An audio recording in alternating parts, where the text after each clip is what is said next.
I've been thinking, it's been 20 years since I bought my first Porsche.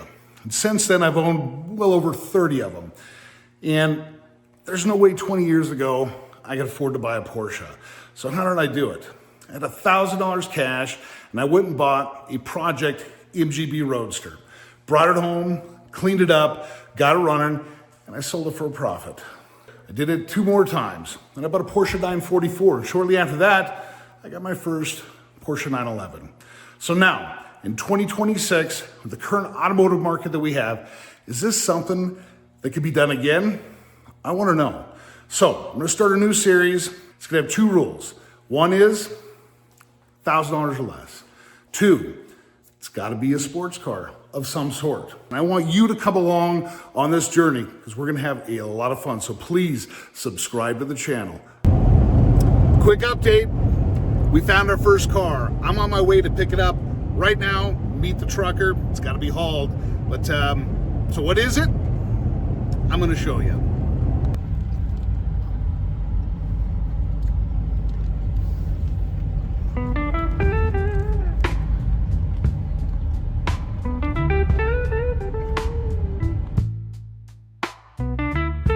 A 1996 BMW Z3.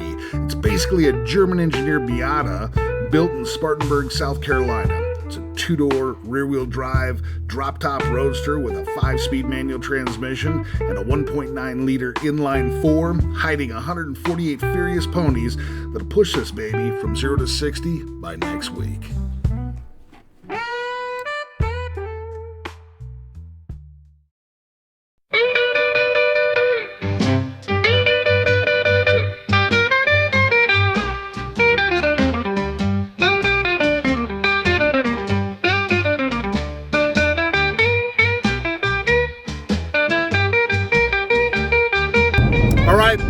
Car's on the trailer right in front of me.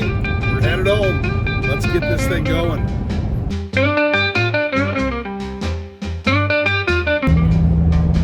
Guys, I'm excited. The challenge starts today.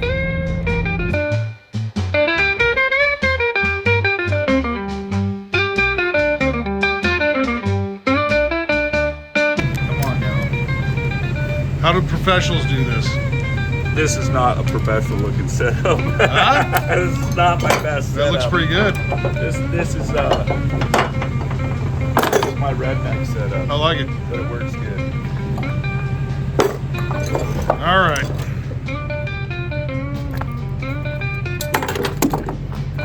BMW Chronicles. Nice. Ooh, don't scratch those wheels.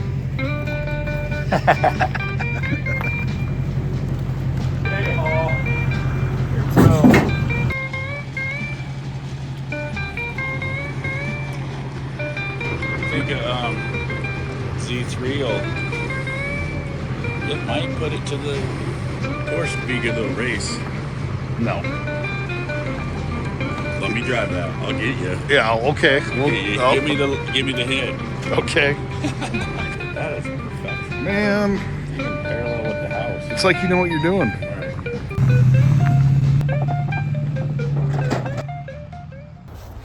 All right, so the Z3 is here. It's at home. I've got it in my driveway because, well, she doesn't steer right now and it doesn't run. I've got no idea if it's gonna run, but first things first, we gotta make this thing steer. Now remember the challenge. I had to buy something for under $1,000 and it had to be considered a sports car. So, how much did I pay for this thing? I paid $700 for it. So you might ask, how'd you get it so cheap? Maybe you won't. It's a hunk of shit, but there is a reason. The previous owner was driving this thing and the steering wheel locked up. There's no way to unlock it. At least that's what their mechanic thought. They had it at a maintenance shop for 6 months. She racked up a pretty good bill. They could not figure out how to get this loose. So that's the first thing we need to do is get this steering wheel unlocked so we can steer it into the garage. And then we got to find out if this thing runs. All right, so I did some research on the old interweb and came across a post where someone had a similar issue and they drill a hole right here to remove a locking spring. We're gonna see if it works. As for the technical bits, I'm using a pair of calipers to measure from the firewall side of the steering column 25 millimeters. I'm going to make a mark, or we're going to make a hole.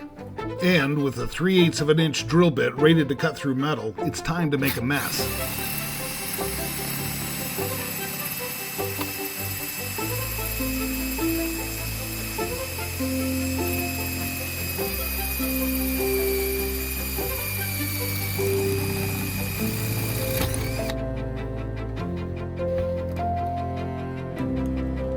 For this next part, there's not much technical advice I could give you. You're going to need an automotive pick or even a dental pick. All you're going to do is fish around that hole until you can retrieve that retaining spring.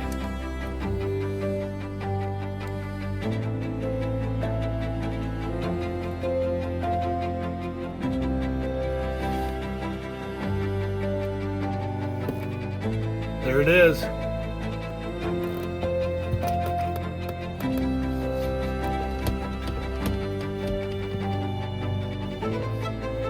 Oh, baby. It's moving. It worked. The steering wheel is turning. It worked. It worked. Check it out. We got full steering right now. Check it out. All the way around. Unbelievably. 10-minute hack. It works. And I'll tell you what, that maintenance shop, they had that car for 6 months. They were going to charge the gal that owned this $2,000 to go any further to fix it. Go figure. Let's get it in the garage now. Let's see if we can get this thing running. We're off to a good start. Now, the job does make a little bit of mess, but this whole thing's got to be cleaned up anyway. I tried to catch some of it, but yeah, not a very good job. So, next thing we've got to do is try to figure out this ignition system. So, the job that I did, you would have never had to take any of that stuff off. So, that maintenance shop, this could have all been done without ever removing any of the plastics or any of the actual ignition system. That's okay. We're going to get it fixed. And I'll tell you what, we have steering right now. And that sucker's never going to lock up again. All right.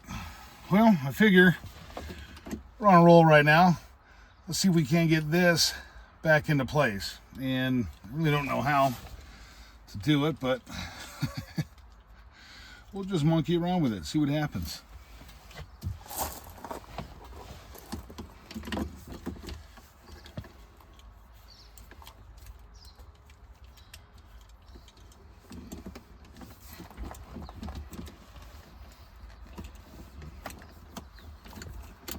How about that? I think she's in. Cool. And this guy, I guess it just clips in. Hey, I think our ignition is back together. Maybe. Let's see if we can get these bits on, and this ignition system, this column, it's going to be complete. This part's pretty easy. You've got two halves of the steering column trim that just snap into place. One on top, one on the bottom. You do have to fiddle with getting them around the steering wheel column stocks without breaking them. Once that's done, there's a rotating screw that's just on top of the steering column. Screw that into place, and that's job done.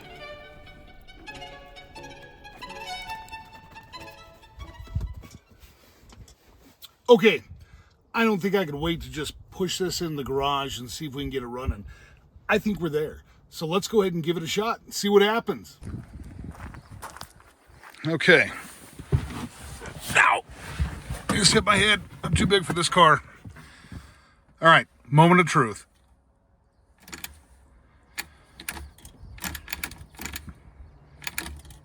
Huh.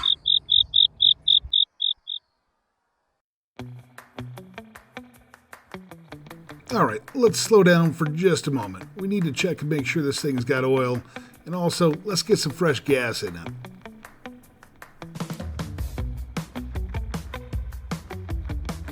Also, any of you BMW gurus out there see the impending disaster that's about to take place as I wheel out my jump box and decide to connect it directly to the battery instead of using the jump terminals underneath the hood?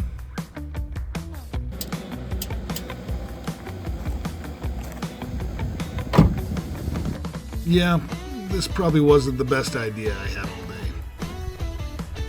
So, let's do this the right way. First off, let's get that old battery out. A little quick trip to our local Napa Auto Parts. Get a brand new battery. Let's get it home, get it installed in the car, and now we've got a place to start.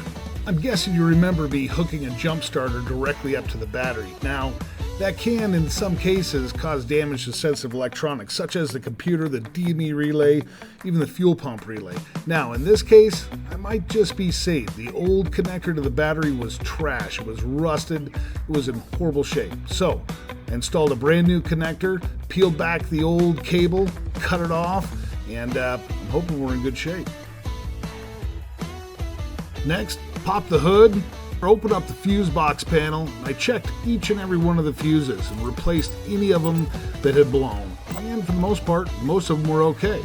Next was over to the passenger side of the car where the DME relay and the fuel pump relay are located. Both of these, I just went ahead and replaced them with brand new units.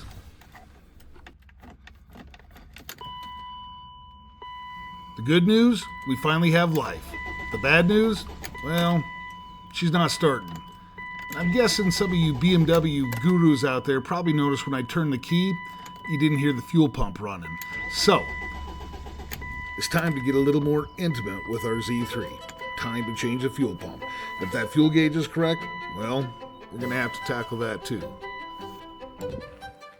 So, we're off to a great start in our Porsche trade-up series. We got our first car here for $700. We bought a battery for $200, and a fuel pump for $100. My math is right, that's $1,000. So does it run?